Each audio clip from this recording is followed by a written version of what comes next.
श्रीपराशरभट्टार्यः श्रीरङ्गेशपुरोहितः श्रीवत्साङ्कसुतः श्रीमान् श्रेयसे मेस्तु भूयसे. சுவாமி பராசர பட்டர் விசிஷ்டாத்வைத சம்பிரதாயத்துக்கு அனுகுணமாக விஷ்ணு சஹஸ்ரநாமத்துக்கு பகவத்குண தர்ப்பணம் அப்படின்னு ஒரு ஆச்சரியமான பாஷ்யத்தை தான் அனுகிரகித்துள்ளார். விஷ்ணு சஹஸ்ரநாமத்திலே படிக்கப்படக்கூடிய திருநாமங்களுக்கு என்ன அர்த்தம், ஒரு திருநாமத்துக்கும் இங்கே எம்பெருமானின் எந்த குணம் தெரிவிக்கப்படுறது, அந்த எம்பெருமான் எந்த அவதாரத்தை அங்கே தெரிவிக்கிறார், அர்ச்சாவதாரத்தை தெரிவிக்கிறாரா, பரத்வத்தை தெரிவிக்கிறாரா, இல்லை வேத வியாசரானவர் யாருடைய வைபவத்தை தெரிவிக்கிறார் அப்படின்னு நமக்கு காட்டி கொடுக்கிற அற்புதமான பாஷ்யம் பகவத்குண தர்ப்பணம். திரிமதஸ்தாளுமே பாஷ்யங்கள் செய்யும்போது அவர்களுடைய வைதிகமான மதத்தை அனுசந்தித்தவர்கள் அனைவருமே விஷ்ணு சஹஸ்ரநாமத்தை கொண்டாடி அதற்கு ஒரு பாஷ்யத்தை இட்டு உள்ளார்கள். அதில் விசிஷ்டாத்வைதபரமாக பராசர பட்டர் தான் ஏற்றிய பாஷ்யம் பகவத்குண தர்ப்பணம். இதில் முதல்ல சுவாமி காட்டுற விஷயம் என்னென்னா, அவருடைய திருநக்ஷத்ரோத்சவ வைபவத்தை ஒட்டி அதை பற்றி ஒரு 2 வார்த்தைகள், அதில் கண்ணனம்பெருமானின் வைபவத்தை என்னமா வேதவியாசர் காட்டியுள்ளார், எந்த குணத்தை காட்டியுள்ளார், எந்த திருநாமங்கள் கண்ணனம்பெருமானை தெரிவிக்கிறது, அதை பராசர பட்டர் எப்படி நமக்கு வியாக்கியானித்து காட்டுகிறார் என்பதை அவர் உற்சவத்திலே அந்த உற்சவத்தை கொண்டாடும் வண்ணம் சுவாமிக்கு கைங்கரியமாக அனுபவிக்க வேண்டும் என்பது இடப்பட்ட ஆணை. அதையே சிரமேற்கொண்டு ஒரு வார்த்தைகள் விண்ணப்பிக்கிறேன். இந்த பகவத்குண தர்ப்பணத்துக்கு முதல்ல ஒரு ஆச்சரியமான முக உரையை சுவாமி சாதிக்கிறார். அதாவது இந்த விஷ்ணு சஹஸ்ரநாமம் என்பது பீஷ்மாச்சாரியர் தான் அம்பு படுக்கையிலே இருக்கும்போது தெரிவித்த வார்த்தையாக அமைகிறது. ஆக முதல்ல இதுக்கு பிராமாண்யம் எப்படி, இது வசந்தது தானா? ஏன்னா நம்ம சம்பிரதாயத்தில் வசந்ததை எடுத்து, ஏன்னா நேரம் ரொம்ப சங்குச்சிதமாக இருக்குது, காலம் ரொம்ப கிடையாது, ஆக வசதியான விஷயங்களிலேயே போக்க வேண்டும் அப்படி என்பது நம்ம ஆச்சாரியாளுக்கு அவர்கள் கொண்ட ஒரு கொள்கை. ஆக அதை முதல்ல எடுத்து காட்டுறார். இது எப்படின்னா, ராமாயணத்தை போல இதிகாசங்கள் 2, அதில் ராமாயணம் மகாபாரதம்னு, ராமாயணத்தை போலே மகாபாரதமும் உயர்ந்தது அப்படின்னு முதல்ல மகாபாரதத்துக்கு ஒரு ஏத்தத்தை தெரிவித்தவாறே அடுத்து இது விஷ்ணு சஹஸ்ரநாமம் என்பது ஏன் ரொம்ப வசதி, ஏன்னா கண்ணனம்பெருமான் தெரிவிக்கிறான். கீதையை தெரிவித்த கண்ணனம்பெருமான் இவரை தர்மபுத்திரரை கூட்டு, தர்மபுத்திரா இப்போ பீஷ்மர் பரமபதம் போயிட்டார் அப்படின்னா லோகத்தில் வழிகளை சொல்வதற்கும் நல் விஷயங்களை சொல்லி தர்மத்தை சொல்வதற்கும் ஆள் கிடைக்க மாட்டா, அவரிடத்தே போய் எது தர்மம்னு கேடு அப்படின்னு கண்ணனம்பெருமான் தெரிவிக்கிறான். யார் கீதையை சொன்ன கண்ணனம்பெருமானோ அவன் தெரிவிக்கிறான். ஏன்னா அவன் காட்டுவதை காட்டிலும், அவன் நான் பெரியவன்னு சொல்வதை காட்டிலும், அவன் அடியார்கள் மெத்தப்படுத்த வித்வான்கள் ஆஷ்ரிதோத்தமர்கள் ஆதரணீயர்கள் சொல்வது மிகவும் வசதியானதாக இருக்கும் என்பதாலே நீ அவரிடத்தை கேட்க வேண்டும்னு கண்ணனம்பெருமான் தெரிவிக்கிறான். இதற்கு இந்த விஷ்ணு சஹஸ்ரநாமம் அப்படி சொல்லப்பட்டதாலே அது ரொம்ப வசதியானதாக அமையிறது. எம்பெருமானினுடைய 1000 திருநாமங்களை இதில் படிக்கிறார் சுவாமி. இது ஏன் வசந்தது, அதுக்கு இன்னும் 2-3 காரணங்களை காட்டுறார். மகாபாரதத்தின் சாரமாய் உள்ளது. 2 விஷயம்தான் மகாபாரதம். ஏன்னா மற்றபடி அதை கூசல் பட்டோலை யுத்தத்தை பற்றி எழுதி வச்ச புஸ்தகம்னு சொல்லிடுவா பெரியவர்கள்லாம். அதில் 2 வசதியானது, ஒரு 2 வசதியானதுன்னு வச்சுக்கலாமே. கீதை வசதியானது, விஷ்ணு சஹஸ்ரநாமம் வசதியானது, விதுரநீதி கொஞ்சம் வசதியானது, யக்ஷ பிரஷ்ன வசதியானதுன்னு ஒரு 2 தான் தேர்றது. அதில் ரொம்ப சாரதமமாக இருக்கக்கூடியதாக விஷ்ணு சஹஸ்ரநாமம் அமையிறது. இதை பல ரிஷிகள் கொண்டாடி இருக்கா. அம்மா சம்பிரதாயத்தில் இதை பாராயணத்தில் நித்திய பாராயணத்தில் வைத்திருக்கோம். எம்பெருமானுக்கு கைங்கரிய ரூபமாக நித்திய பாராயணத்தை நாம் வைத்திருக்கோம். வேதங்களை தொகுத்த வேத வியாசராலே அனுகிரகிக்கப்பட்டதாலே அதற்கு ஒரு ஏத்தம் அமையிறது. பீஷ்மரால் மிகவும் உயர்ந்தது, பீஷ்மரே கொண்டாடுறது, இது எவ்வளோ வசந்தது என்று கொண்டாடப்படுவதாலே இதெல்லாம் இந்த விஷ்ணு சஹஸ்ரநாமத்துக்கு ஏற்பட்ட ஏத்தம் கொடுக்கக்கூடியதாக அமையிறது. எல்லா பெரியவர்களாலும் நம்ம சம்பிரதாயத்தை ஆதரித்து நம்ம சம்பிரதாயத்தின் ஆச்சாரியர்களாலே கொண்டாடப்பட்டதாக இருக்கிறது. அப்படி பல சாஸ்திரங்களாலே கொண்டாடப்படுவதால் இருப்பதாலே விஷ்ணு சஹஸ்ரநாமத்துக்கு மிகவும் ஏத்தம் உள்ளது. இது உத்தேசியம் என்பதை முதல்ல ஸ்தாபித்து அங்கேருந்து திருநாமங்களுக்கு அர்த்த விசேஷத்தை அனுகிரகித்து கொண்டு வருகிறார் சுவாமி பராசர பட்டர். இதில் பல திருநாமங்கள் சுவாமியினுடைய வியாக்கியான செயல், பராசர பட்டர் அவருடைய சம்ஸ்கிருத பாண்டித்யமாகட்டும், அவருடைய மேதாவிலாசமாகட்டும், அது சொல்லில் அடங்காது. அவர் அந்த வியாக்கியான சைலியை, அந்த வியாக்கியானத்தை எடுக்கிற சைலியை பார்த்தாலே இந்த விஷ்ணு சஹஸ்ரநாமத்திலே சில நாமங்கள் மறுபடியும் சொல்லப்பட்டுட்டே இருக்கு. ஒரு இடத்துல ஒரு திருநாமம் சொன்னான்னா அந்த திருநாமமே இன்னொரு இடத்துல வருது. கிருஷ்ணஹா அப்படின்னு திருநாமம் எடுத்தால் ஒரு 2-3 வாட்டி வர்றது. இந்த 2-3 வாட்டி வரகிற, இப்போ வாசுதேவஹா அப்படிங்கிற திருநாமம் 2-3 வாட்டி வர்றதுன்னா அந்த ஒவ்வொரு இடத்துக்கும் அதற்கு நயமாக அந்த இடத்துல இங்கே என்ன குணம் சொல்லப்படுறது, இங்கே என்ன குணம் சொல்லப்படுறதுன்னு எல்லாம் ஆச்சரியமாக எடுத்து காட்டி உள்ளார். அதில் கண்ணனம்பெருமானை பற்றின சொல்லப்பட்ட விஷயங்கள் என்ன, அவரினுடைய கண்ணனம்பெருமான் வைபவமாக சொல்லப்பட்ட விஷயங்கள் என்ன என்பது நாம் பார்க்க வேணும். இந்த கண்ணனம்பெருமான் வைபவத்தை சொல்லக்கூடிய திருநாமங்கள்னு பார்த்தா 90க்கு மேற்பட்ட திருநாமங்கள் படிக்கப்படுறது. மனோஜவஸ்தீர்த்தகரோ வசுரேதா வசுப்பிரதா வசுப்பிரதோ வாசுதேவோ வசுர் வசுமனாஹவிஹி அப்படின்ற ஸ்லோகத்தில் வசுரேதா அப்படின்னு ஆரம்பித்து இருக்கக்கூடிய திருநாமங்கள், இதிலேருந்து ஆரம்பித்து ஒரு 90 திருநாமங்கள் கண்ணனம்பெருமானினுடைய வைபவத்தை எல்லாம் சொல்கிறது. இதில் ஒரு சில ஆச்சரியமான விஷயங்கள் சொல்லப்பட்டிருக்கு. யதாசமயம் யதாமதி விண்ணப்பிக்கிறேன். இப்போ முதல்ல இது ஆரம்பிக்கிறது வசுரேதா அப்படின்னு ஆரம்பிக்கிறார். எப்படி எம்பெருமான வசுரேதா அப்படின்னு சொல்லலான்னா, அவன் என்ன பண்ணியிருக்கான், இங்கே வசுஹு அப்படின்னா வெளிச்சம் அப்படின்னு அர்த்தம். ஆக இந்த வசுரேதா அப்படிங்கிற திருநாமம் இருக்கு, அதில் வசுஹு அப்படிங்கிறது வெளிச்சம், ஒளி அப்படின்னு சொல்லப்படுறது. அடுத்து ரேதா அப்படிங்கிற வார்த்தையானது அவதாரத்தை குறிக்கிறது. ஆக இங்கே எம்பெருமான் ஒளிமயமாக அவாப்த சமஸ்த காமனாக இருக்கக்கூடிய எம்பெருமான் இங்கே ஆதியம் சோதி உருவை அங்கு வைத்து இங்கு பிறந்து அப்படின்னு திண்ணன் வீடு முதல் முழுதுமாய் எண்ணின் மீதிய எம்பெருமான் மண்ணும் விண்ணுமெல்லாம் உடனுண்ட நம் கண்ணன் கண் அல்லதில்லையோர் கண்ணே அப்படின்னு அவதாரத்திலேயும் எம்பெருமானினுடைய பரத்துவம் குறையாது என்பது அவன் ஒளி ஆக அவனுடைய திவ்யமங்கள விக்கிரகத்தோடையே அவன் அவதரிக்கிறான். அவனுடைய அவதாரமானது மிகவும் உயர்ந்ததாக இருக்கிறது. எம்பெருமான் கீதையில தெரிவிக்கிறான், ஜன்ம கர்மச்ச மே திவ்யம், என்னுடைய அவதாரமானது பிறப்பு ஜன்மம்னு வச்சுண்டா, என்னுடைய பிறப்புன்னு நீ வச்சுண்டா கூட அது மே திவ்யம், திவ்யமான பிறப்பாக இருக்கிறது. அந்த எம்பெருமானினுடைய அவதாரமானது இங்கே எப்படி பிறக்கிறான்னா, பரமபதத்தில் எப்படி இருக்கானோ, எப்படி சுத்த சத்வமயமாக இருக்கிறானோ எம்பெருமான் அப்படியே அவதரிக்கிறான். அவனுடைய திருமேனியிலேயோ அவன் இந்த சம்சாரத்தில் இருக்கக்கூடிய எந்த பொருள்களினுடைய எந்த கந்தமுமே கலக்காமல் எம்பெருமானுடைய அவதாரம் ஏற்படுறது. அதை தெரிவிக்கிறார். மிகவும் ஒளி படைத்ததாக, மிகவும் வசந்ததான அவதாரமாக கண்ணனம்பெருமானினுடைய அவதாரம் இருக்கிறது. அந்த அவதாரத்தை குறிக்கிறார். அதுவும் கண்ணனம்பெருமானுக்குன்னு வச்ச திருநாமம் அது வசுரேதா அப்படின்னு. அடுத்து 2 திருநாமங்கள் வசுப்பிரதா அப்படின்னு 2 திருநாமம்.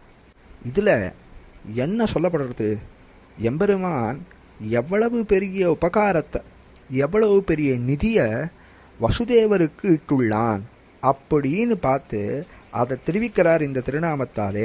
வசுப்பிரதா என்ன, தேவகி வசுதேவாபியாம் ஆத்மரூபம் மகத்தனம் புத்திரத்வேன பிரகருஷேன ததாதி இதி வசுப்பிரதா. பெரிய தனமானது என்ன, கிடைக்க முடியாத தனமானது என்ன, இந்த திருநாமமாகட்டும், அடுத்த வசுப்பிரதா திருநாமமாகட்டும், வாசுதேவகா என்று சொல்லக்கூடிய திருநாமமாகட்டும், இந்த 3 திருநாமங்களும் எம்பெருமான் அவன் செய்த பெரியதான தனப்பிரதானம். என்ன பெரிய தனத்தை கொடுத்துட முடியும், பரமபதத்தையே கொடுத்தாலும் கூட அதையும் காட்டிலும் வசந்தமான தனத்தை கொடுக்க முடியும்னா எந்த தனத்தை கொடுக்க முடியும்? எம்பெருமான் பராத்பரன், யாருக்கும் பரதந்திரப்படாதவன் எம்பெருமான், சுவாதந்திரியம் மிக்கவன், எல்லாருக்கும் தகப்பனார் யாரு, எம்பெருமான் தான். அப்படிப்பட்ட எம்பெருமான் என்ன செய்யறான்னா, தன்னையே குழந்தையாக குறந்துட்டான்னா அவன் பரதந்திரப்பட்டு இருக்கான்னு அர்த்தம். தகப்பனாருக்கு பரதந்திரப்பட்டிருக்கான், தாயாருக்கு பரதந்திரப்பட்டிருக்கான். அப்படி தன்னையே பரதந்திரப்படும்படியான ஒரு பெரிய மகத்தான செல்வத்தை ஒருத்தருக்கு கொடுத்துருக்கான்னா அவருக்கு எவ்வளவு சீர்மை இருக்கணும். அப்படி எம்பெருமான் கொடுத்தது யாருக்கு? வசுதேவனுக்கு. அதை தெரிவிக்கிறார் இங்க. புத்திரத்வேன, பெரியதான தனம். வேற எந்த தனத்தை, பரமபதம் உள்பட தனம் எல்லாம் எல்லாருக்கும் கொடுத்துடலாம். ஆனா புத்திரனாக தன்னையே அடியேன்னு தகப்பனார்கிட்ட சொல்லிக்கிற மாதிரி இருக்கக்கூடியதான ஒரு நிலைய எம்பெருமான் ஒருத்தருக்கு கொடுத்துருக்கான்னா அது வசுதேவருக்கு கொடுத்துருக்கானே. அதனால அந்த பெருமையை தெரிவிக்கும் வண்ணம் இந்த திருநாமத்தால எம்பெருமான கூப்பிடுறா வசுப்பிரதா என். இன்னொரு வசப்பிரதா, முதல் வசுப்பிரதா எவ்வளவு பெரிய தனத்தை கொடுத்தான், வசுவுக்கு தனத்தை கொடுத்தான் அப்படிங்கிறனால வசுப்பிரதா. ரெண்டாவது அவர்களுக்கும் தகப்பனார். யாருக்கும் தகப்பனார்? வசுதேவர் தேவகிக்குமே அவர்களும் ஆத்ம வஸ்துக்கள். அவர்களுக்கும் தகப்பனார்னு யாரை சொல்லணும்? எம்பெருமானத்தான் சொல்லணும். அப்படி இருக்கக்கூடிய எம்பெருமான் இவர்களுக்கு புத்திரனாக முதல்ல பெரிய தனத்தை கொடுத்தான், புத்திரனாகிய தனத்தை கொடுத்தான். அந்த வைபவத்தை குறிக்கும் வண்ணும் வசுப்பிரதா. ரெண்டாவது தனக்கே பிள்ளைகளாக தனக்கு எல்லாருக்கும் தகப்பனார் எம்பெருமான். அப்படிப்பட்டவனே இவர்களுக்கு பிள்ளையாக வந்தானே, அப்படிப்பட்ட தேஜஸ் அவர்களுக்கு கொடுத்தபடியாலே வசுப்பிரதா. செல்வத்தை தன்னை புத்திரனாக பறிக்கக்கூடியதான செல்வத்தை கொடுத்தான் வசுப்பிரதா. தானே தகப்பனாராக இருந்து கொண்டு ஜெகத்பிதாவாக இருந்த போதும் ஒருத்தருக்கு புத்திரனாக வந்திருக்கானே, அந்த குணத்தை அவ்வளவு பெரிய சீர்மையை குறிக்கும் வண்ணம் வசுப்பிரதான்னு 2 திருநாமங்கள் விட்டார். அடுத்து வாசுதேவா. எம்பெருமானுக்கு என்ன சந்தோஷம் அப்படின்னா, நந்தகோபன் குமரன், ஆண்டாள் திருப்பாவையில் நந்தகோபன் குமரன்னு எம்பெருமான அழைக்கிறார். அதில் எம்பெருமானுக்கு பெரிய அலாதியான சந்தோஷம். ஏன்னா சுதந்திரனாகவே இருந்த எம்பெருமான் ஒருத்தருடைய குடைக்கு கீழே தான் இருக்க வேண்டும் அப்படின்னு ஆசைப்பட்டு அவருக்கு பரதந்திரப்பட்டு அவர் நில்லுனா நிற்கணும், உட்காரணும்னு மிகவும் ஆசைப்பட்டு வரித்தபடியாலே நந்தகோபருக்கு அவ்வளவு ஏத்தம். அதனால நந்தகோபன் குமரன்னு ஆண்டாள் அழைக்கிறார். அதையே வச்சுண்டு வசுதேவருக்கும் அவ்வளவு சீர்மை உண்டு, அந்த வைபவம் உண்டு. அவருக்கு பரதந்திரப்பட்டிருக்கணும்னு எம்பெருமான் ஆசைப்படுறான். அப்படி இருப்பதாலே வாசுதேவகா அப்படிங்கிற ஒரு திருநாமத்தை இட்டு அவனுடைய தேஜஸையெல்லாம் அவருடைய சீர்மையெல்லாம் தெரிவிக்கிறார். வசுதேவரின் புத்திரனானபடியாலே வாசுதேவகா என்கிற திருநாமத்தை இட்டு அழைக்கிறார்கள் எம்பெருமானை. அவ்வளவு சீர்மை படைத்த அந்த திருநாமம் அவ்வளவு பிடித்தது எம்பெருமானுக்கு. பெரிய சுவாதந்திரியம். இவர் மேல வசுதேவருக்கும் தேவகிக்கும் எம்பெருமான் மீது உள்ள ஒரு பிரீத்தி, அந்த பிரீத்தி விசேஷத்தால அவ என்ன கேட்கணுங்க, நல்லா அவதரிக்கிறான்.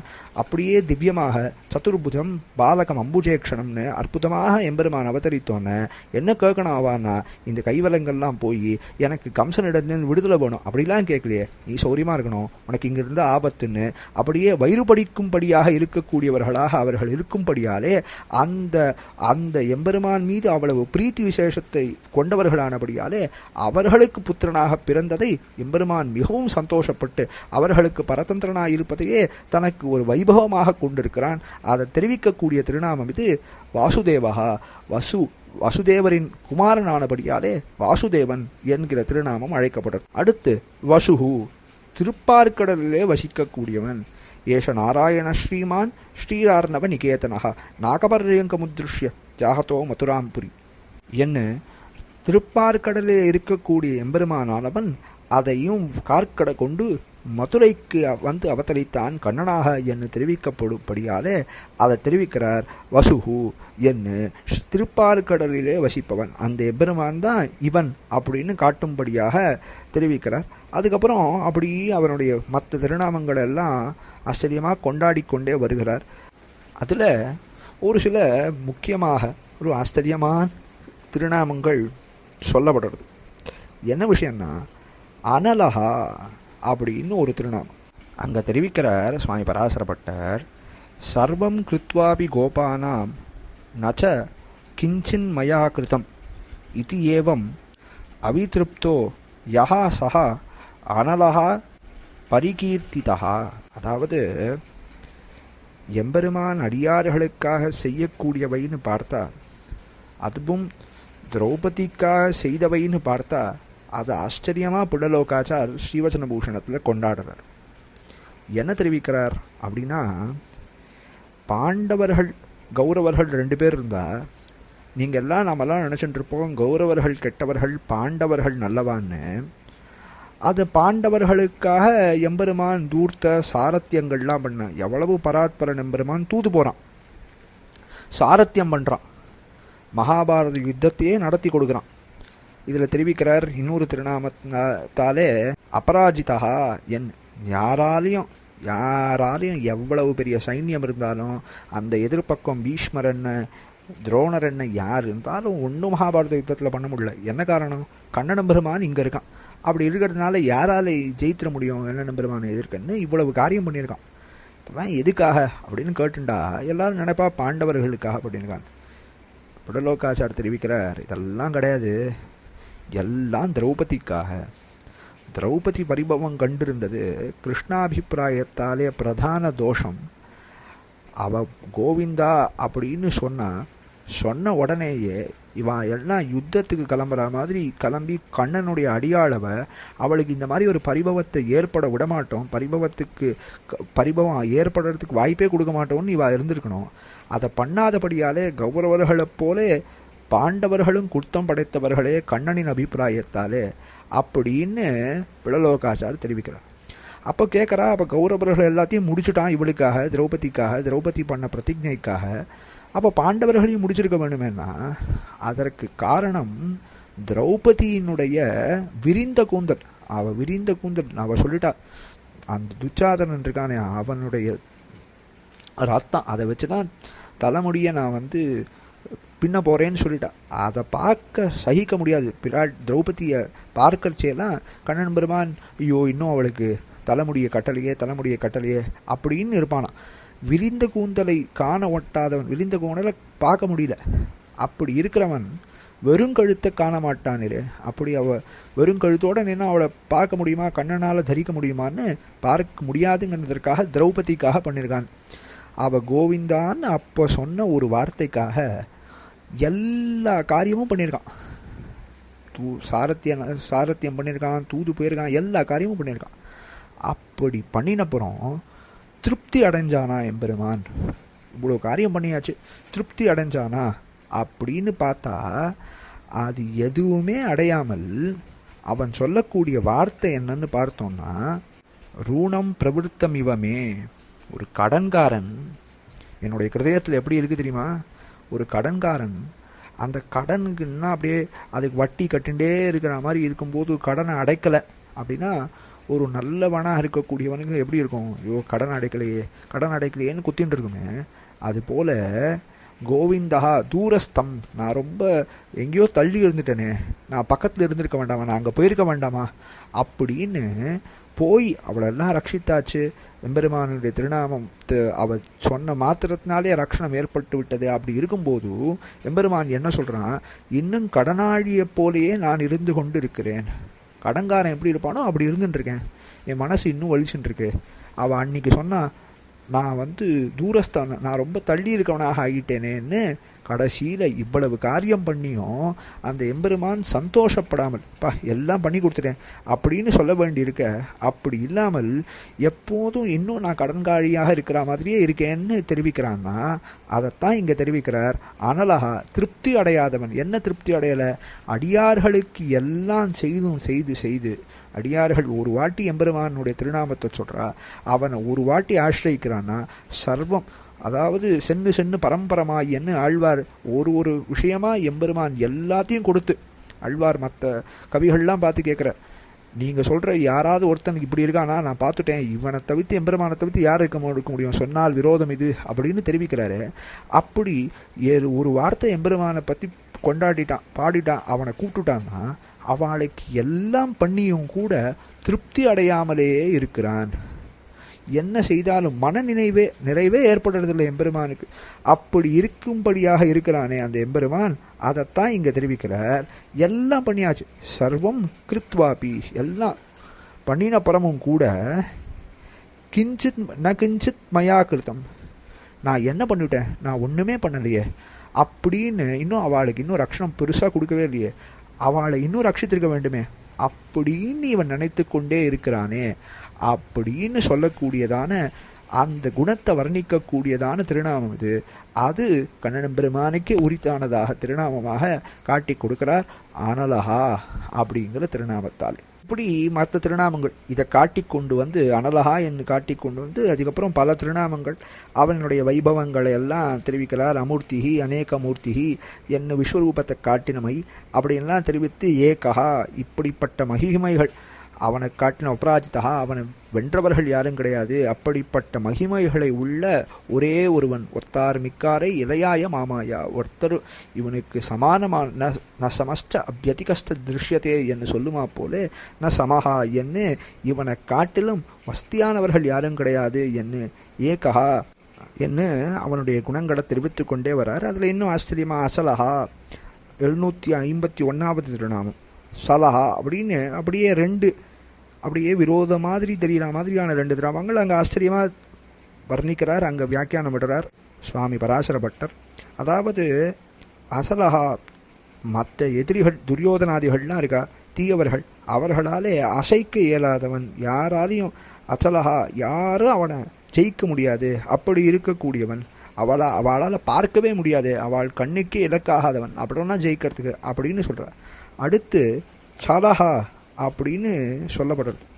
இங்கே தான் ஆச்சரியமாக எம்பெருமான் எப்படி அடியார்களுக்கு ஆශ්ரித வாத்சல்யத்தோடு இருக்கிறான் என்பதை காட்டக்கூடிய அற்புதமான திருநாமம் இது. என்னன்னா தன்னை சரணமடைந்தவர்களுக்காக தன்னை யாரெல்லாம் ஆශ්‍රயித்தாலோ அவளுக்காக தன்னுடைய பிரதிஜை அந்த பிரதிஜையே விடக்கூடியவன் எம்பெருமான். மகாபாரதத்தை ஆயுதம் எடுக்க மாட்டேன்னு ஒரு பிரதிஜை பண்ணியிருக்கான். பெரியவர்கள் எல்லாம் அந்த மாதிரி பிரதிஜையை இடும்போது அந்த பிரதிஜையிலிருந்து நழுவ மாட்டார்கள். ஆனாலும் தன் அடியார்களுக்காக பாண்டவரார்த்தம் தன் அடியார்களுக்காக தான் செய்த பிரதிஜையே கார்க்கடை கொண்டு அந்த எம்பெருமான் அடியார்களை ரட்சித்து கொடுத்தானே அந்த வசதியான ஆசிரியர்களிடத்தே அந்த எம்பெருமானுக்கு இருக்கக்கூடிய பிரீத்தி விசேஷத்தை தெரிவிக்கிறார் இந்த திருநாமத்தாலே சலஹா என். அடுத்த திருநாமமே அமானி, அவர்களுக்கு ஒரு வெட்கம் இல்லாமல் இருக்கிறான் எம்பெருமான் அப்படின்னு தெரிவிக்கிறார். என்ன விஷயம்னா மற்றவர்களிடத்தே அப்படின்னு இல்லை, அடியார்களை ரட்சிக்கும் வண்ணம் உத்தமன் எம்பெருமான், ஓங்கி உலகளந்த உத்தமன்னு தெரிவிக்கிறார். என்ன உத்தமத்துவம் அப்படின்னா அதமர்கள்லாம் தான் வாழ வேண்டும், அதற்காக மற்றவர்கள் எல்லாரும் அழிய வேண்டும்னு நினைக்கிறார். மத்தியமர்கள்லாம் நானும் நல்லா இருக்கணும், நான் வாழணும், மற்றவர்களும் வாழ்ந்து போகலாம் அப்படின்னு நினைக்கிறார். உத்தமன் தான் தன்னை தாழ விட்டு கொண்டும் தன்னை அழிய மாறியும் மற்றவர்களை பிறர்களை ரட்சிக்க வேண்டும்னு இருக்கான். அப்படிப்பட்ட உத்தமர்களுக்குள்ளே உத்தமனானவன் எம்பெருமானானபடியாலே அதை தான் இங்கே தெரிவிக்கிறார். அதுவும் அடியார்கள் விஷயத்தை அடியார்களிடத்தே எம்பெருமான் வெட்கப்படுவதில்லை அப்படின்னு. ஏன்னா பராத்பரனான எம்பெருமான் தான் தூது சொல்கிறான். தூது செய்யறது செல்லறது என்பது ரொம்ப ஒரு பெரிய வசதியான காரியம்லாம் கிடையாது, சாரத்தியம் பண்ணுறான்.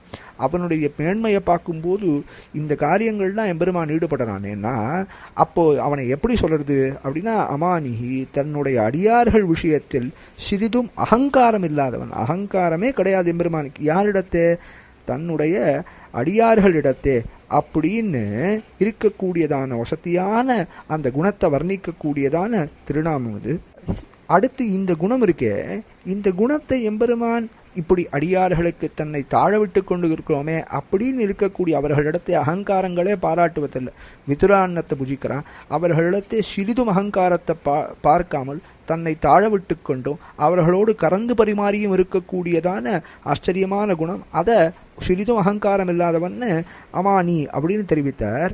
இதை எம்பெருமான் தனக்கு இந்த மாதிரி பண்ணுறோமே அப்படின்னு எடுத்துக்கிறான்னா ஒரு தோஷமாக எடுத்துக்கிறான்னா இல்லை, இந்த அடியார்களுக்கு இப்படி அடங்கி இருப்பதையே தனக்கு பெருமையாக எம்பெருமான் எடுத்துக்கிறான். மான்யஹா மான்ய ததீயத்வேன சியாத்து என்னார் பட்டர். அதாவது மான்யன் ஏன்னா அவனுக்கு ஏன் இந்த திருநாமத்தை கொடுக்க வேண்டும்னா ததீயர்களிடத்தே ததீயத்வேன அவர்களுக்கு அடிபணிந்தவர்களாகவே இருக்கிறது எம்பெருமானுடைய குணமாக இருக்கு. அதை தனக்கு ஒரு வைபவமாக கொள்கிறானே எம்பெருமான், கீழே பார்த்த அந்த அகங்காரம் இல்லாதவன் என்கிற திருநாமத்தை அதையே தனக்கு ஒரு குணமாக, அது நமக்கு வைபவமாக கொள்கிறான் எம்பெருமான். அதனால இந்த திருநாமத்தாலே இதை தெரிவித்தார். அடுத்து லோகஸ்வாமி, எம்பெருமான் தான் இந்த லோகத்துக்கு எல்லாத்துக்கும் சுவாமியாக இருக்கிறான் அப்படின்னு எல்லாம் இதால் தெரிவித்து கொண்டு வருகிறார். அதில் இன்னும் சில நாமங்களை கடைசியாக, பல திருநாமங்கள் எம்பெருமானுடைய ஆசிரித்தமான குணங்கள், அவனுடைய சௌலபியம் என்ன, அந்த எம்பெருமான் பராத்பரன், கண்ணனாக அவதரித்த போதும் எப்படி பராத்பரனாக இருக்கிறான், அவனை வேதங்கள்லாம் கொண்டாடுறதுன்னு எல்லாம் இங்கே தெரிவித்து கொண்டே வருகிறார். அதில் கடைசியாக இந்த 90 திருநாமங்கள், அப்புறம் முன்னாடி கொஞ்சம் திருநாமங்கள்லாம் தெரிவிக்கப்படுறது. அதில் இந்த அடைவில் வரக்கூடியதாக கடைசியாக ஒரு 5 திருநாமங்கள் எம்பெருமான தெரிவிக்கப்படுறது. பிரக்ரஹோ நிக்ரஹோ வியக்ரோ நைகஷங்கோ கதா கஜஹா என்ன, இதிலெல்லாம் அந்த எம்பெருமானினுடைய கண்ணனம்பெருமான் திருநாமங்கள், கண்ணனம்பெருமானுடைய வைபவத்தை சொல்லக்கூடிய திருநாமங்களாக இந்த அடைவில் அமையிறது. அதில் எம்பெருமான் எப்படி இருக்கான் அப்படின்னா, எப்படி அடியார்கள் அர்ஜுனன் எப்படி இருக்கான்னா கண்ணனினுடைய வார்த்தையாலே, கண்ணனுடைய வார்த்தையாக கீதா சாஸ்திரத்தாலே வசீகரப்பட்டு இருக்கிறானோ, அதனாலே தான் அந்த வார்த்தைகளாலே, அந்த வார்த்தையின்படி யுத்தம் பண்ணுறேன்னு கடைசியில் ஒத்துன்ருக்கானே, அது அந்த எப்படி ஒரு தேர், இந்த தேரை எம்பெருமான் கண்ணன் கையால் இந்த தேர் கட்டுப்பாடோடு இருக்குது. பார்த்தனானவன் எம்பெருமானினுடைய வார்த்தையாலே கட்டுப்பட்டவனாக இருக்கிறான். அதனால் இந்த பிரக்ரஹோ என்று தெரிவிக்கிறார். நிக்ரஹா, அதாவது எதிரிகள், எம்பெருமான் அவனினுடைய சாரத்தியத்தினுடைய சாமர்த்தியத்தாலேயே, வேறு எந்த காரியமும் இல்லை, ஏன சாரத்தியத்வேன, சாரத்தியம் பண்ணியே எதிரிகள் எல்லாரையும் வசப்படுத்தி அந்த எதிரிகளை எல்லாரையும் ஏக்கனாக நின்று ஜெயிக்கக்கூடிய சாமர்த்தியமாக அவர்கள், இந்த பாண்டவர்கள் இந்த யுத்தத்தை ஜெயித்ததற்கே காரணம் என்னன்னா அது கண்ணனம்பெருமான் இங்கே சாரத்தியாக நின்னதானபடியாலே அவர்களை எல்லாரையும் தான் ஒருவனாக நின்று ஜெயித்தபடியாலே சாரத்தியத்தாலே அதை தெரிவிக்கிறார். இங்க அந்த எம்பெருமானினுடைய வீரத்தை தெரிவிக்கிறார். அந்த எம்பெருமான் நிகிரகனாக இருந்து எல்லாரும் அந்த ஒரே ஒரு அந்த சாரத்திரத்தின் சாமர்த்தியத்தாலேயே எல்லா எதிரிகளும் கீழே விழுக்கும்படியாக இருக்கக்கூடியதான அந்த குணத்தை இந்த திருநாமத்தாலே தெரிவிக்கிறார். அடுத்து அந்த எம்பெருமானினுடைய அவதாரமே எவ்வளவு திவ்யமானது அப்படின்னு தெரிவிக்கும் வண்ணம் சதுர்மூர்த்திகி சதுர்பாகு, எம்பெருமான் அவதரிக்கும் போதே 4 கைகளோட தமத்புதம் பாலகம் அம்புஜேக்ஷணம் என்று அவதரிக்கும் போதே 4 திருக்கைகளோட தான் நாராயணன் என்று காட்டி கொடுக்கும் வண்ணம் அவதரித்தான். அதை தெரிவிக்கிறார் சதுர்பாகு என்று. சதுர்வியூகா, அதாவது எம்பெருமான் கண்ணவனாக அவதரித்தாலும் இந்த நாராயணம்சாவதாரம்னு சொல்லும்போது பலராம, கிருஷ்ண, பிரத்யும்ன, அனிருத்தர்கள் என்று 4 அவதாரங்கள், கிருஷ்ண, பலராம, பிரத்யும்ன, அனிருத்தர்கள், இந்த 4 அம்சங்களையும் கிருஷ்ணன் அவதாரம் பூர்ணனான அவதாரமாக இருக்கிறது. இந்த 4 அம்சங்கள்லேயும் அவனுடைய ஞானபல, ஐஸ்வர்ய வீரிய, சக்தி தேஜஸ்கள் குறையாமல் அப்படியே எம்பெருமான் தன்னுடைய குறையாமல் அவதரிக்கிறானே, அந்த விஷயத்தை தெரிவிக்கிறார் இந்த திருநாமத்தால். அடுத்து சதுர்கதிகி, யாரெல்லாம் பகவானை உபாசனை பண்ணுறாளோ அவர்கள் எல்லாருக்கும் கண்ணனம்பெருமான் தான் பரமபதத்தை கொடுக்க சாமர்த்தியம் உள்ளவன். அவர்கள் என்ன மாதிரியான புருஷார்த்தத்தை கேட்டாலும், அவர்கள் பிரம்மலோகமாகட்டும், இந்திரலோகமாகட்டும், கைவல்யமாகட்டும், மோட்சமாகட்டும், எதை கேட்டாலும் அதை பிரசாதிக்கும்படியான சாமர்த்தியம் உடையவன் அப்படி என்பதாலே அவனை சதுர்கதிகி என்று தெரிவிக்கிறார், என்று கொண்டாடுறார். ஆக அந்த எம்பெருமானின் அனலகா என்கிற குணமாகட்டும், ஆஷ்டித்தர்களிடத்தே இருக்கக்கூடியதான வாத்சல்யமாகட்டும், அவன் பிறக்கும் போதே அதிமானுஷமான கிரியைகளை செய்தமையாகட்டும், அப்படின்னு கண்ணனம்பெருமானினுடைய குணபூர்த்தி, இவன் பராத்பரன், இவனுடைய பரத்துவம் என்ன, இந்த எம்பெருமான் ஆஷ்ரிதர்களிடத்தே எப்படி செய்தவர்களெல்லாம் இருந்தாலும் எவ்வளவு செய்தாலும் திருப்தனாகாமல் இருக்கிறான் என்கிற தன்மை, ஆஷ்ரிதர்களிடத்தே தன்னை தாழ விட்டு கொண்டு எப்படி அவர்கள் இட்ட வழக்காய் இவன் இருக்கிறான் என்கிற தன்மையாகட்டும், இதை எல்லாத்தையும் கண்ணனம்பெருமான் வைபவமாக அந்த குணங்களை அந்த வைபவங்களை சொல்லும்படியான திருநாமங்களை இட்டு பீஷ்மாச்சாரியர் அந்த எம்பெருமான கொண்டாடுறார். அதுக்கு நம் அடியார்கள் எல்லோரும் அதை அனுபவிக்கும் வண்ணம் நமக்காக அதிலும் ஒரு திருநாமம் இருக்குது, அந்த அடுத்த திருநாமம் அதே வண்ணமாக இருக்குது அப்படின்னா அதை எப்படியெல்லாம் இது கண்ணன் பெருமானுக்காக இந்த திருநாமம் அப்படின்னு வச்சா இந்த வார்த்தை கண்ணன் பெருமானுக்கு எப்படி நிர்ணயப்படுத்துறது, இன்னொரு இதே திருநாமம் இன்னொரு இடத்துல வரும்போது அங்கு என்ன அர்த்தமாகிறது என்பதையெல்லாம் நமக்கு தெளிவுபட சுவாமி பராசர பட்டர் அவருடைய பாஷ்யத்திலே நமக்கு காட்டி உள்ளார். இதில் அவரினுடைய அனுகிரக விசேஷமானது நம் அனைவருக்கும் பிராப்தமாக வேண்டும் என்று பிரார்த்திக்கிறேன். இதை பெரியவர்கள் எல்லாரும் நித்தியானுசந்தானத்திலேயே வைத்திருந்தார்கள். அந்த எம்பெருமானுக்கு சந்தோஷத்தை கொடுக்கும் அந்த கைங்கரிய ரூபமாக இதை நாம் அனுஷ்டானத்திலே பெரியவர்கள் வைத்திருந்தார். அதனுடைய அர்த்த விசேஷம் என்ன என்பதை நமக்கு ஆச்சரியமாக காட்டியுள்ளார் பராசர பட்டர். அவர் திருவடிக்கு பல்லாண்டு பாடுகிறேன். ஆழ்வார் எம்பெருமானார் ஜீயர் திருவடிகளே சரணம்.